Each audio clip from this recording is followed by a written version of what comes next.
Hey, what's going on, guys? BaseballStud294 here. Now today we're taking a look at a very cool and a very unique weapon that retails under $100, and that being the R4 MP7. So before I get into the review, I want to do a quick shout out and say thank you to a guy named The Judge. He's on my airsoft team and he's the guy that let me borrow this gun for the review. So thank you, dude. Before I get into it too, one last thing I want to say is if you didn't know, the MP7 was actually designed as a PDW, but it's got a very unique quality to it, and that being it's designed to fire armor piercing or armor penetrating rounds. So it's going to have the pointed rounds that an assault rifle would fire. They're going to be smaller. They're a 4.6 by 30 millimeter versus like a 5.6 or 5.56, something like that. But it will be pointed, so when compared to say something like a 9mm round that's more blunt or it's a little bit rounder, this will be definitely a higher velocity firing weapon with a little bit better kick to it. So pairing that with its 900 rounds per minute rate of fire, this thing is definitely a force to be reckoned with in close quarters. So none of that really matters for airsoft, but it's just kind of cool to note. So jumping right into this, the R4 or MP7 is more or less an exact clone actually of the Tokyo Marui MP7. So it's actually going to be battery operated, so that's why its cost is so low. Versus say like the KWAs that are gas blowbacks. So there's some different qualities that'll come with the AEG. First and foremost, it'll come with a 7.2 AEP battery with a proprietary charger. Now you can buy replacements for those. I've found them on eBay, and I've also been told you can find them on eBay, Amazon, things like that for around $15 to $20. But they do also make for the Tokyo Marui, so therefore we'll work on this. It's an external battery pack conversion. So simply you basically wire it more or less to the front, and then you can have a battery pack on the outside of the gun. So that way you can put a mini 8.4 volt and increase your rate of fire a little bit. So looking right into it, I'm not going to cut frame too much since this is such a small gun and there's not a huge amount of content to talk about, but I do want to go over the brief external qualities and some internal stuff about it. So starting from the front again, you do have a plastic flash hider. Now it is removable, so you simply unthread it. It's 14mm counterclockwise, I believe. Actually, it's a little bit smaller than that. It is counterclockwise threaded, but as you can see, it's probably hard with the angle. I'm sorry about that, but it's a little bit smaller than a 14mm, I believe. But so they do make extra flash hiders. You can buy metal ones. You can also buy adapters to add on a suppressor if you guys wish. So that's definitely cool. It's out there. Moving back, this is also where your battery is housed. There's a little button on the bottom. You simply push that down and then the front of the gun will slide forward, and as you can see, it exposes your barrel, and then this is where your battery would go. There's also a little locking device here, as you can see there. Make sure that you pull that out because that's actually supposed to aid you in removing your battery, but it is plastic, so you don't want to snap that off, so be cautious about that. The other safety mechanism is you can actually not insert your battery all the way if this is not on safe. If you have it on semi or full auto, they introduce that so that kids aren't accidentally shooting themselves when initially inserting that battery if the trigger is compressed or anything like that. So just make sure that you guys have it on safe before you actually try and insert your battery. So, and then to simply reinstall it, you just lock it into place like that. Very simplistic. You do have some metal rails. You have obviously the Picatinny rail here on the left, and it's twin on the right hand side, and then you have a monolithical rail on the top that is composed of metal as well. So that's definitely nice. The overall body of the gun itself is composed of an ABS plastic, but it does feel fairly solid. You do have a little bit of cracking sounds when you carry it around, as opposed to like a nylon reinforced plastic like say on some of the combat machines.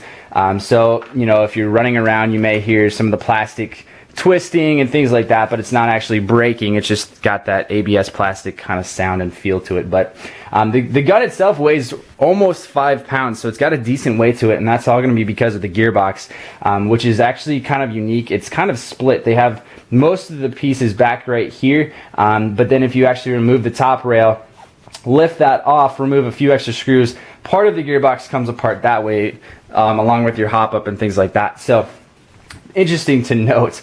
But again, starting back at the front, I talked about the flash hider, I talked about how to get your battery in, talked about the rails. You do have, of course, a folding foregrip on this thing. Now, the way to, when you get it out of the box, to actually adjust it, there's going to be a lever here, so you just simply pull it back. But after time, as you can see, I don't even need to do that. It kind of just moves on its own. So it works on a retention system, but that does start to give way since it's just plastic.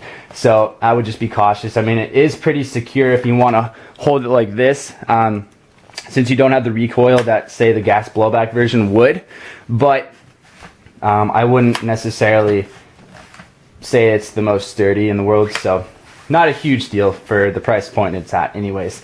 Moving back, you do have your bolt release. This does not function like it does on the real steel or on the gas blowback version. It does move, but there's really no purpose served there. Looking at your trigger, it's got a double trigger similar to some of the pistols like the KWA ATPs. So you'll have a double trigger, as you can see there. You simply compress that and that'll be the safety. I mean, if you don't do that, as you can see, the trigger won't move. So you have to push that down and then pull, and that'll allow your trigger to engage. Also looking at the finger guard here, you do have your mag release. It's ambidextrous, so as you can see, I'm pushing it on the right side. You can also push on the left side, and that will remove your 30 round magazine. Now they do make longer extended mags for these as well, which personally I feel they look a little bit cooler. That's kind of what I've always thought about with, you know, having an MP7. You have the extended mag, maybe a T1 red dot, and a suppressor, and that's probably my perfect setup for an MP7. But you do get one mid-cap magazine. Feeds perfectly, doesn't have any issues with misfeeding, so that's definitely a benefit for the gun. Also, we can look a little bit further back, and you do have your fire selector, so you have, of course, safe at the top, semi in the middle, and full auto in the bottom. And it is ambidextrous as well.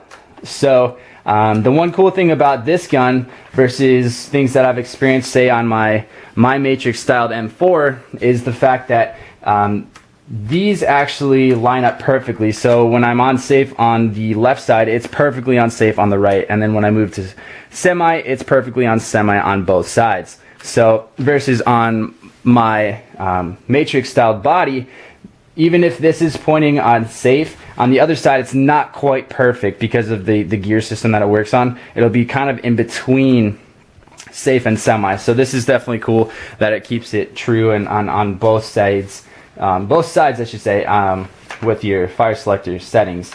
So we can also look at the top. You do have your iron sights. They are removable and they're adjustable just for windage, and the front is adjustable for elevation.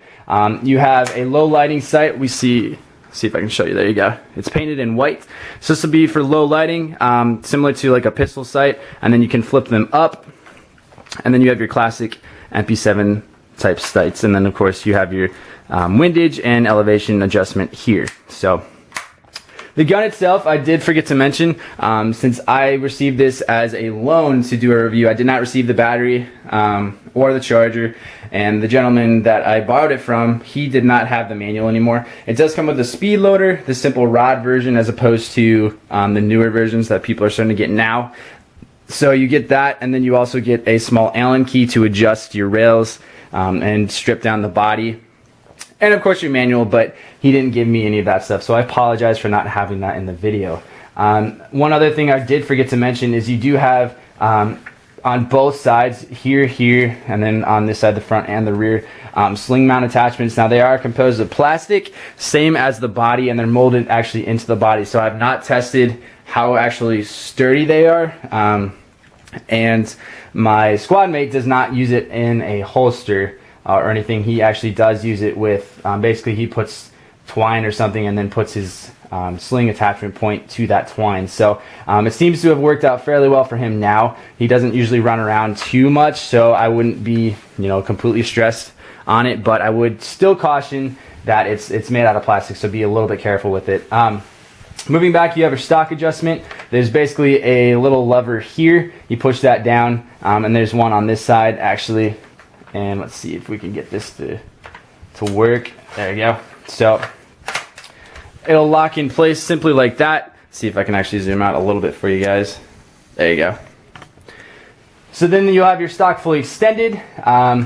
I'll show you the lever here. It's right there. You simply lift that up, and then as you can see, it locks back into place. Now this is actually going to have metal bars here, and then the back of the stock is plastic, but it's only one position. I thought maybe it locks here as well. I don't know if his is broken or what the deal is, but he said that it's only ever locked fully extended. So maybe you guys will get it and it'll have the ability to lock into two different positions, maybe there and then fully. But for this purpose, I'm only going to say that it locks in one position, and that's going to be fully extended. So because that's all I have to work with anyways. So, and then the last thing to really talk about is the hop up. And so to adjust the hop up, as you can see, there's going to be this door here.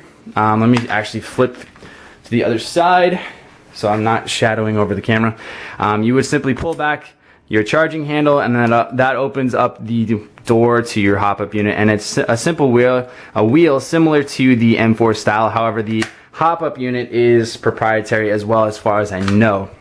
It does not look like a simple M4 style hop up, and it is plastic, so seems to work fairly well. The furthest shot I've ever seen this thing accurately be able to take was probably about 70 feet, maybe 85 feet, something, if you get a decent wind or something like that working with you. But it's for sure designed for close quarters and personal engagements, things like that, not field games. So that's really it. That's all I have to talk to you guys about. Hopefully this was kind of informative. Now, the last thing I do want to mention is the feet per second. This thing only fires on average about 210 to 230 feet per second with 0.2 gram BB. So again, it's great for if you want to use it indoors and you're running from building to building or from cover to cover, or if you need it as a secondary, this will work great. And since it's battery operated, it'll be great for in cold weather, anything like that, even sub 70-degree weather, I should say.